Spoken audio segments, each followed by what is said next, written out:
মুহূৰ্তৰ এটা breaking news বকুৰ নাগুপাৰাত ভয়ংকৰ পথ দুৰ্ঘটনা তীব্ৰ বেগী মাৰুতি চেলেৰিঅ বাহনৰ নিয়ন্ত্ৰণ হেৰুৱাই পথৰ দাঁতিত থকা শালগছত খুন্দা দুৰ্ঘটনাত গুৰুতৰভাৱে আহত হৈছে বৃদ্ধাসহ 5জনকৈ লোক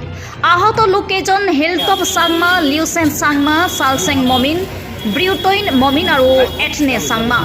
আহত লোককেইজনক ততাতৈয়াকৈ বকো স্বাস্থ্য কেন্দ্ৰত ভৰ্তি কৰা হয় আৰু জানিব পৰা মতে গুৱাহাটীৰ পৰা মেঘালয়লৈ গৈ আছিল গাড়ীখন দুৰ্ঘটনা সংঘটিত হোৱা মাৰুতি চেলেৰিঅখনৰ নম্বৰ হ'ল AS01DP355 আটাইৰে ঘৰ মেঘালয়ৰ সীমা তচাত বুলি জানিব পৰা গৈছে আৰু গুৰুতৰভাৱে আহত 5জন লোকক গুৱাহাটী চিকিৎসা মহাবিদ্যালয়লৈ প্ৰেৰণ কৰা হৈছে এক ব্ৰেকিং নিউজ বকুৰ নাগুপাৰাত ভয়ংকৰ পথ দুৰ্ঘটনা তীব্ৰ বেগী মাৰুতি চেলেৰিঅ বাহনৰ নিয়ন্ত্ৰণ হেৰুৱাই পথৰ দাঁতিত থকা শালগছত প্ৰচণ্ড খুন্দা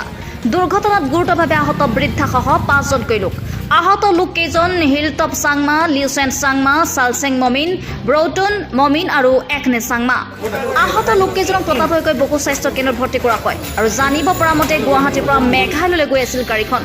দুৰ্ঘটনা সংঘটিত হোৱা মাৰুতি চেলেৰিঅখনৰ নম্বৰ হ'ল AS01DP3550 আটাইৰে ঘৰ মেঘালয়ৰ সীমা তচাত বুলি জানিব পৰা গৈছে গুৰুতৰভাৱে আহত 5জন লোকক গুৱাহাটী চিকিৎসা মহাবিদ্যালয়লৈ প্ৰেৰণ কৰা হয় বকুৰ পৰা বিক্ৰমৰ ৰিপৰ্ট News24.com